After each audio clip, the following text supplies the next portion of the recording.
বিসমিল্লাহির রহমানির রহিম। মহান রাব্বুল আলামিনের রহমতে প্রচণ্ড গরম থেকে আজ 12টা থেকে কিশোরগঞ্জ বিভিন্ন স্থানে বিভিন্ন উপজেলায় কালবৈশাখী ঝড় ঘূর্ণিঝড়ের পরিণত হয়েছে। সকাল থেকে বৃষ্টি নেমেছে। এই প্রচণ্ড গরমে থেকে মানুষ এখন মোটামুটি ভালো পাচ্ছে, কিন্তু মহান রাব্বুল আলামিনের কাছে দোয়া চাই, দোয়া প্রার্থনা করি যে মহান রাব্বুল আলামিন যাহাতে এই ঘূর্ণিঝড় হতে সকল মানুষকে হেফাজত করেন, সকল জীবজন্তুকে হেফাজত করেন। এই যে আমি একটু দেখানোর চেষ্টা করছি, বাসা থেকে বের হতে পারছি না। যেমন বৃষ্টি তেমন মানে খুবই বাতাস, তুফানের রূপ আকার ধারণ করেছে। সকলেই সতর্ক থাকবেন। এই প্রচণ্ড ঘূর্ণিঝড়ের ভিতরে কেউ বাসা থেকে বের হবেন না।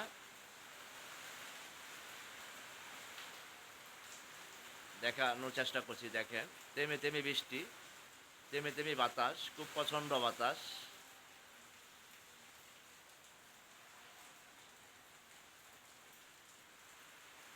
প্রচণ্ড বাতাস। আমি বাসার ভিতর থেকে এই ভিডিওটি দেখানোর চেষ্টা করছি। যারা এই ঝড়ের ভিতরে বাহিরে আছেন তারা দ্রুত বাসায় ফিরেন, কারণ এই প্রচণ্ড বাতাসে দুর্ঘটনা ঘটতে পারে।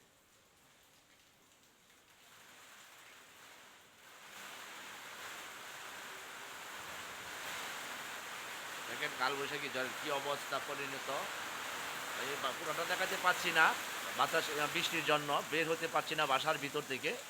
তো বাসার ভিতর থেকে ভিডিওটি করিতেছি সকলকে দেখানোর জন্য। মহান রাব্বুল আলামিন যা করেন মানুষের মঙ্গলের জন্যই করেন। মহান রাব্বুল আলামিন সকলকেই হেফাজত করবেন এই কালবৈশাখী ঝড় হতে।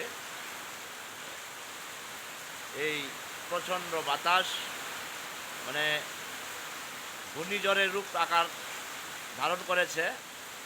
দেখেন বাসার ভিতর থেকে বাতাস এবং বৃষ্টির কারণে বের হওয়া যাচ্ছে না। আর যারা বাসার বাহিরে আছেন দ্রুত বাসায় ফিরেন এবং আল্লাহ মহান রাব্বুল আলামিনকে স্মরণ করেন, আল্লাহর রহমত যাতে করে সকলকেই।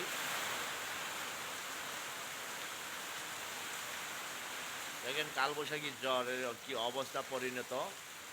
প্রচণ্ড তাপমাত্রা, প্রচণ্ড রৌদ্র থেকে, গরম থেকে মহান রাব্বুল আলামিন আমাদেরকে এই ঠান্ডা হাওয়া দিয়েছেন এবং মহান রাব্বুল আলামিনের কাছে দোয়া প্রার্থনা করি যাহাতে এইভাবে বৃষ্টি হয়, যাতে ঝড় তুফান না হয়, মানুষ যাতে ক্ষতিগ্রস্ত না হয়। মহান রাব্বুল আলামিনের কাছে দোয়া প্রার্থনা চাই। সকলকে আল্লাহ তাআলা হেফাজত করুন। আমিন আমিন।